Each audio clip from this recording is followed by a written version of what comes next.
नमस्कार मित्रों। तो जैसा कि अवकाश वाली सभ्यता का पहला भाग मैंने इसके पहले एक वीडियो में पढ़ा दिया, ये दूसरा भाग है। इस भाग में मैं जो बची हुए जो पंक्तियां हैं उसकी व्याख्या करूंगा। तो चलिए बिना देर किए हुए सीधे पंक्तियों पे आते हैं और एक बार फिर से उसकी व्याख्या को समझने की कोशिश करते हैं, मूल भाव को समझने की कोशिश करते हैं, कठिन शब्द के अर्थ को जानने की कोशिश करते हैं। ठीक है, तो आइए सीधे सबसे पहले मैं कविता का पाठ करता हूँ। गांधी कहते थे अवकाश बुरा है, आदमी को हर समय किसी काम में लगाए रहो। जब अवकाश बढ़ता है आदमी की आत्मा ऊँघने लगती है। उचित है कि ज्यादा समय उसे करघे पर जगाए रहो। अवकाश वाली सभ्यता अब आने ही वाली है। आदमी खाएगा, पिएगा और मस्त रहेगा। अभाव उसे और किसी चीज का नहीं, केवल काम का होगा। वह सुख तो भोगेगा मगर अवकाश से त्रस्त होगा। दुनिया घूमकर इस निश्चय पर पहुंचेगी कि सारा भार विज्ञान पर डालना बुरा है। आदमी को चाहिए कि वह खुद भी कुछ काम करे। हाँ, यह अच्छा है कि काम से थका हुआ आदमी आराम करे। तो ये कविता थी, जो बचा हुआ दूसरा भाग जो मैंने बताया था। तो चलिए पहले इसके कुछ कठिन शब्द हैं, उसके मुझे नहीं लगता कठिन है, फिर भी मैं लिखा दे रहा हूं। कुछ के लिए कठिन हो सकते हैं बच्चों के लिए, फिर भी आप लिख लीजिए। चलिए, अवकाश का अर्थ होता है फुर्सत, छुट्टी या बेकार बैठना। अवकाश में बैठे हैं मतलब छुट्टी में बैठे हैं, फुर्सत में बैठे हैं। ठीक है। ऊँघने लगता है, ऊँघना, ऊँघना किसको कहते हैं? नींद में आहें भरना नहीं होता है, नींद से आहें भरना, ऊँघ जाना, उसी को ऊँघना यहाँ कहा गया है। मस्त, जानते हो निश्चिंत जो रहता है, मस्त रहता है, निश्चिंत को कहा गया। त्रस्त का मतलब होता है परेशान, परेशान रहना। त्रस्त रहना मतलब परेशान रहना, त्रस्त का मतलब परेशान लिख लो। भार का अर्थ है दोष। करघे, करघे का यहाँ पे आप करघा जो गांधी जी चलाते थे, याद है आप लोग को? इतिहास पढ़ा होगा आप लोगों ने। करघा यहाँ काम का प्रतीक है, काम के प्रतीक के रूप में आप लोग लिख लो। ठीक है, आइए हम कविता का मूल भाव समझने की कोशिश करते हैं, इसको व्याख्यान करने की कोशिश करते हैं। ठीक है, देखिए, गांधी कहते थे अवकाश बुरा है, आदमी को हर समय किसी काम में लगाए रहो। आगे कभी इसके पहले मैंने जो पढ़ाया था उसमें बताया था कि कैसे यंत्रों के निर्माण ने, आविष्कार ही आदमी के विनाश, इंसान के विनाश का कारण बनता जा रहा है। और इंसान एक तरह से आलस और क्या लाचार होते जा रहा है। मशीनीकरण के इस युग में इंसान के पास करने को कुछ काम ही नहीं बचा है। ठीक है, तो अब उसी को आगे बढ़ते हैं। देखिए कैसे गांधी जी कहते हैं कि अवकाश बुरा है, आदमी को हर समय किसी काम में लगाए रहो। गांधी जी का मानना था कि फुर्सत में बैठे रहना बहुत होता है ना, खाली घर शैतान बुद्धि, या खाली दिमाग शैतान बुद्धि। तो उसी तरह मतलब खाली अपने आप को जब आप खाली रखोगे ना, तो आपको हमेशा दिमाग में उल जुलूल बातें आएगी। बेहतर है कि आप अपने आप को किसी न किसी काम में हमेशा उलझाए रखो, लगाए रखो। ठीक है, नहीं तो क्या होता है, नहीं तो होगा कि जब अवकाश बढ़ता है यानी फुर्सत, लंबी छुट्टी हो जाती है ना, तो आदमी की आत्मा उगने लगती है। इंसान जो है वह बोरियत फील करने लगता है, नींद से आहें भरना शुरू कर देता है ना, एक तरह से आलसी हो जाता है। उचित है कि ज्यादा समय उस करघे पर जगाए रखो। करघा मतलब काम का प्रतीक। गांधी जी कह, ये गांधी जी के माध्यम से ही ये कभी कह रहे हैं कि बेहतर है कि हम लोगों को ज्यादा से ज्यादा समय अपने आप को किसी काम में व्यस्त रखने में बुझाए रखें, व्यस्त रखने में ही अपने आप को ये रखें, तभी हमारा जीवन सही रहेगा। हमेशा बैठना वो बीमारी का घर है, हमेशा फुर्सत में रहना भी ठीक नहीं है। ठीक ना, अवकाश वाली सभ्यता करघा, वही काम का प्रतीक जो मैंने बताया कि उचित है कि ज्यादा समय उसे करघे पर जगाए रखो। करघा मतलब किसी काम में अपने आप को लगाए रखो, बजाए रखो। अवकाश वाली सभ्यता अब आने ही वाली है, मतलब फुर्सत वाले पल है ना, अब आने ही वाले हैं। फुर्सत के समय अब आने ही वाले हैं। क्यों ऐसा कभी कह रहे हैं?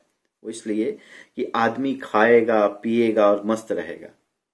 इस कारण, क्योंकि आजकल 100 लोगों का काम एक मशीन, ऐसे ऐसे मशीनों का निर्माण आविष्कार हो गया है कि 100 लोगों का काम एक अकेले मशीन कर दे रहा है ना। आदमी के पास अब धीरे धीरे करने को काम बच ही नहीं रहा है, इंसान के पास करने को कुछ काम बच ही नहीं रहा है। धीरे धीरे ऐसी स्थिति आती जा रही है। तो लास्ट में अंत में क्या होगा उनके साथ कि अवकाश वाली सभ्यता अब आने ही वाली है। आदमी खाएगा पिएगा और मस्त रहेगा, अभाव उसे और किसी चीज का नहीं, केवल काम का ही होगा।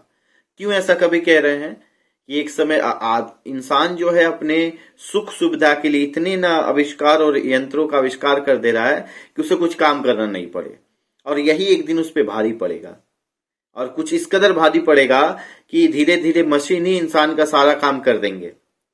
और इस तरह से क्या होगा कि इंसान के पास कुछ करने को रहेगा नहीं, यानी कि उसका रोजगार चला जाएगा। जो काम 100 लोग मिलकर करते हुए एक अकेले मशीन कर दे, 100 लोग का रोजगार गया ना। तो ये जो मशीनीकरण का दौर चल रहा है, ये जो आधुनिकरण के दौर में जो आविष्कारों का जो दौर चल रहा है, ये आविष्कार एक दिन मनुष्य के लिए अभिशाप साबित होने वाले हैं।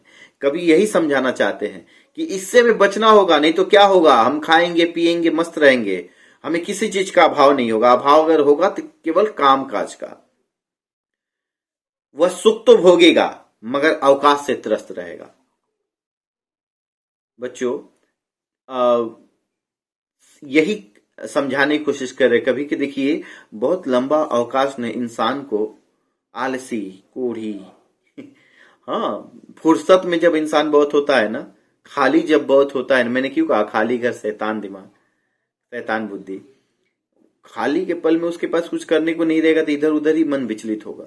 तो बेहतर है अपने आप को किसी क्रिएटिविटी में, किसी काम में बजाय रखो, लगाए रखो, ठीक है ना। क्योंकि ऐसा जरूर होगा कि बहुत ज्यादा फुर्सत एक दिन आपके लिए अभिशाप बन जाएगा, ठीक है ना। आप परेशान हो जाओगे इस फुर्सत से, इस अवकाश से। और क्या होगा, दुनिया घूमकर इस निश्चय पर पहुंचेगी कि सारा भार विज्ञान पर डालना बुरा है। कभी अंत में कहते हैं कि हम अंत में इस निश्चय पर पहुंचेंगे कि सारा दोष सिर्फ इसलिए दे देना कि विज्ञान के कारण हम बेरोजगार हो गए, हमारे पास करने को काम नहीं है, सिर्फ इस पे सारा दोष डाल देना सही नहीं है, ठीक ना। क्योंकि उस यंत्र का निर्माण भी तो कोई ना कोई इंसान ही कर रहा है। जो 100 लोगों का काम अकेले कर दे रहा है, वो कोई ना कोई इंसान ही तो है। तो सबको समझना होगा, और सिर्फ सारा दोष हमें कर्म करने का हमारे अंदर से मन ना हो और हम सारा दोष विज्ञान के ऊपर डाल दें कि नहीं उसके कारण हम बेरोजगार हो गए, मेरे पास कुछ काम नहीं है, हम अवकाश में ही हैं। तो ये तो सही नहीं है। आदमी को चाहिए को खुद भी कुछ काम करे। अभी कह रहे हैं कि हर इंसान को चाहिए कि हमेशा वो खुद न कुछ काम करता रहे, अपने आप को बजाए रखे किसी न किसी काम में। हाँ, यह अच्छा है कि काम से थका हुआ आदमी आराम करे। कभी क्या कह रहे हैं कि आराम करना उन्हीं का हक है। अगर आप उजाले की कीमत कोई नहीं समझता जिसने अंधेरा कभी ना देखा हो। आप लोगों ने सुना होगा ये शायद, उजाले की कीमत उसको नहीं पता जिसने अंधेरा कभी नहीं देखा हो। या प्यास क्या होता है उससे पूछो, रेगिस्तान में कुआं देखा हो, ठीक ना। तो कहने का मतलब ये है कि ये सिर्फ इसलिए बता रहा हूं कि आप समझिए कि आराम क्या होता है, ये किसे पता होगा। ये सुख किसको, जिसने कभी मेहनत किया ही नहीं उसको आराम का अर्थ समझ में नहीं आएगा। आराम का अर्थ उस किसानों से पूछिए जो दिन भर मेहनत करके फसल उगाने काम करते हैं। आराम का अर्थ उनसे पूछिए, उन मजदूरों से पूछिए जो अपना घर चलाने के लिए दिन भर मेहनत करते हैं, दैनिक मजदूरी करते हैं।